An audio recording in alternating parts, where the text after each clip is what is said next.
Hi everybody, and welcome to Cooking with Cricket. Today I'm going to make some creamed corn. I've made creamed corn before, but thought I would update the video. Most of you know this is what I won from Everyday Food. It's Martha Stewart channel, and I won her 6-quart enamel cast iron casserole, and that's what I'm gonna cook it in. I've done washed it, and I know I have a glass top stove, and I hope I don't damage my stove, but I've got to use it at least one time. Here's my corn. I got these for 20 cents an ear, so I'm gonna shuck it and wash it real good, and then I'll be back. Alright, I have my corn shucked and washed, and I'm going to try something different. Aldi had this mandolin slicer for $5, and it's got all the different size slicing blades on it. This is what my old one that I had, somebody had put it in the back of a kitchen drawer, a drawer that we hardly use, just like this, and it was in the very back, and the drawers over along the wall are very deep. Well, I didn't know it, and I was looking for something, and when I went to stick my hand in there, I felt this terrible burning pain, and I pulled my finger back out, and blood was everywhere. I started hollering for my husband, and he jumped. It just sliced right through my finger.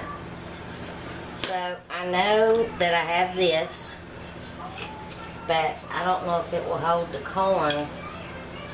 But I'm just going to try it and see how this will work. It might not work good at all, but I suggest you use the safety guard on it.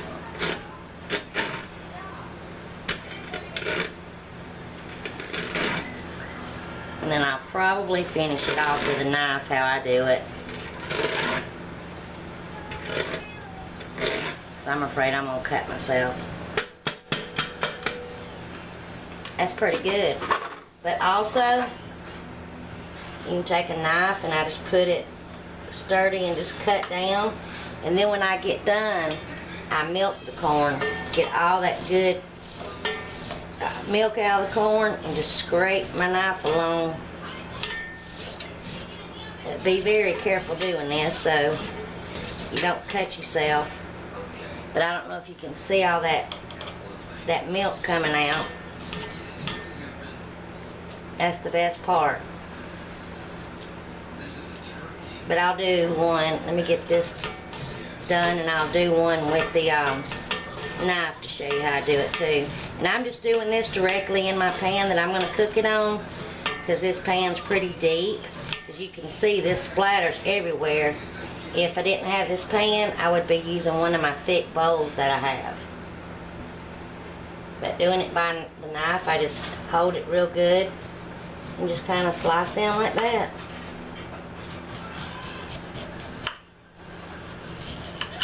And then any little pieces that it didn't get, just kind of cut it off. And then the same thing, I scrape it, all that juice out. So when I get all the corn done, I'll meet you at the stove. Here's my corn all finished, and I always add a little bit of water, but I'm going to go around and try to wash down the sides. It would have probably been better to do this in another bowl, but I like to save as many dishes, be less dishes that I have to wash. I'm going to cook this like on a medium-low heat. Cook it real slow, because I'll just let this slowly cook until I get the rest of my supper ready. It's 4:30 now. We'll eat probably around 5:30 or 6. I'll bring you back and let you know about how long it's cooked. It's really up to you, but I like to let mine cook for a little while. And of course you got to have salt, and I use kosher salt, and you got to have black pepper. I asked my husband, because he's off on his other job tonight, So he actually gets to sit down and eat dinner with us. And I asked him what would he like. And this is something that he requested. So I'm adding some black pepper to it. And of course, you know I have to have parsley. And parsley against the green. The green and the yellow is going to look real pretty. And the red and the yellow is going to even look prettier. So I'm adding a little bit of paprika. And then with my corn, gotta have lots of butter. Gotta have lots of butter and hot sauce. And this is my Louisiana hot sauce that I like the best. Like I say before, it don't make it where it's just like, ooh, this is too hot. It gives it a good spicy kind of taste. And I won't put a lot. And then the butter amount I use ain't for the faint of heart. But you got to have butter.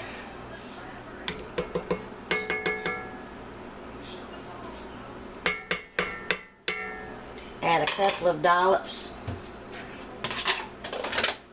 Because when it's almost done, I'm going to mix some butter and flour together to thicken it up. So now I'm just going to let this barely simmer away. You don't want it to cook too high because it will stick real bad and bubble up real bad. You know, you kind of don't want to walk off and leave it just cooking. You could put the lid on it, but the directions for this pan said don't cook nothing on high heat, so low to medium. So right now I'm going to put mine on medium to kind of get it up to heat, and then turn it back down to low medium and let it barely simmer, and I'll bring you back from time to time. My cream corn is still cooking away. I've been adding little bits of water, about half cup of water at a time. If it starts to run dry or gets real thick. And when you get ready to serve it, if it's done cooked down enough to where it's thick enough that you don't have to add any thickener, then that's fine. But I always do it like my grandmother did it. Y'all have met my mama Kathy. I've showed her. She was a good cook. So I cook my corn like she did. So in a separate bowl, I have about a couple of tablespoons of butter that I'm melting. Put it in the microwave for a few seconds and then just stir it up till it finishes melting. And now to my melted butter, I'm going to add some flour, about a heaping tablespoon of flour, and mix this up. I'm not going to add this now. I'll add this about 10-15 minutes till I get ready to serve it. I had a little bitty whisk, but I don't know where it keeps hiding. Things in my kitchen seem to grow legs and wander off. Let me add just a little bit more flour. And if you wanted to use a little bit of water and cornstarch, you could use that.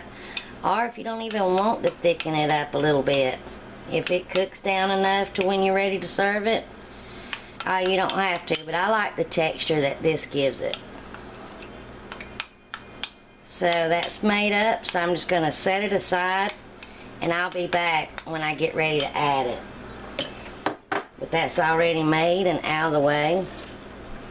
See, it's starting to get a little bit thick. But if it gets too thick while you're cooking it, add some water. And keep it stirred. You don't have to stir it constantly, but don't walk away and not stir it for a while. Alright, it's going to be about 15 more minutes before we eat. And it got a little thick, almost out of water, so I added about 3/4 of a cup. So now I'm going to add the butter and flour mixture. And when you put this in, start stirring it right away. And the reason why you want it to cook some more is to get that flour taste out. Gets too thick, add some more water. This is how my grandmother used to do it. And it gives it to me that cream corn consistency. If you see it floating to the top, they look like little dumplings, just mash it out. Look at that consistency. Now I am going to add just about a half cup of water, and by the time that this cooks down, then it will be ready to serve. Now since you've added that, you really want to kind of keep it stirred. You don't have to do it constantly, but just so it doesn't stick and all real bad. This is looking good. Well, I'll be back when this is done to show you what it looks like. This is one of my family's favorites right here. And this is my dinner plate. I'm not going to eat any of the pork chops. I usually don't care that much for meat anyway. But doesn't this look good? Just give me a good old vegetable plate.